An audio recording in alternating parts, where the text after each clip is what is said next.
So real-time payments, the cross-border demand is there. The use cases are there, especially when it comes to remittance. So the world knows that we need to be able to do instant payments across the globe and enable that cross-border.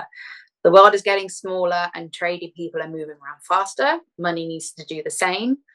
But interoperability challenges, both at a technical and a scheme level, but also at a country and a regulatory level, is going to be the major obstacle. Each market has their own nuances, regulatory obligations, and finding ways to have them work together is the far bigger challenge than the technical connectivity.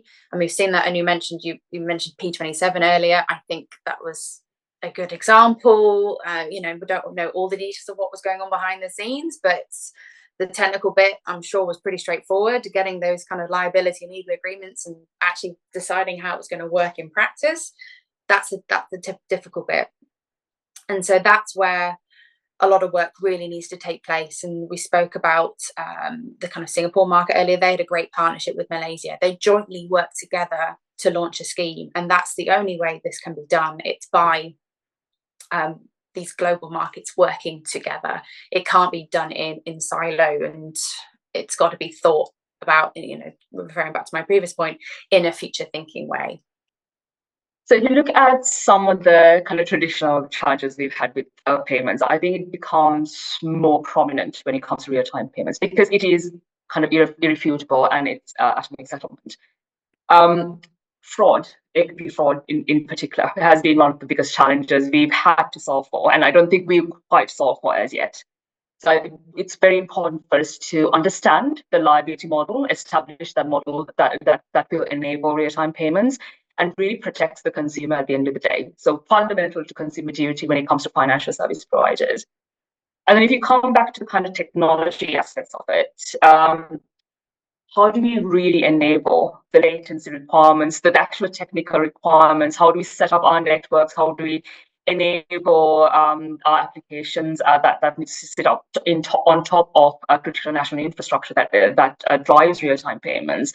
There's a lot that needs to go into the kind of non-functional requirements that enable real-time payments. So that in itself can be a challenge. If you look at Australia, when they set themselves up initially, Canada, they go through the nuances that they have to before they go live, and even UPI, they had to solve for some of the infrastructure level challenges that they had before they enabled real-time payments.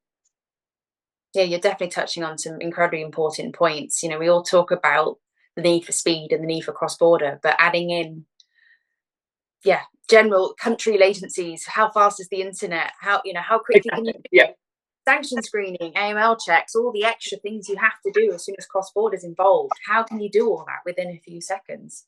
It's definitely a huge challenge. Yeah, and what's acceptable? I think we've all said it has to be within seconds, milliseconds even in certain instances. But the moment you move on to cross-border payments, it becomes less so. So we almost need to be very intelligent about what are the use cases we want to drive that gives us that benefit when we do drive that within domestic payments or within cross-border payments, and make sure that we are putting the onus on that rather than kind of trying to spread ourselves too thin, trying to drive everything through real-time payments.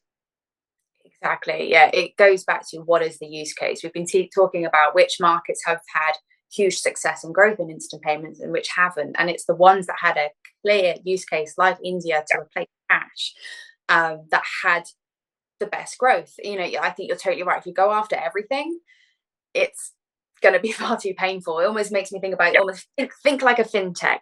We so many of our fintech partners and collaborators, they have been successful because they focused on one problem to solve and one case, and then they've excelled in that.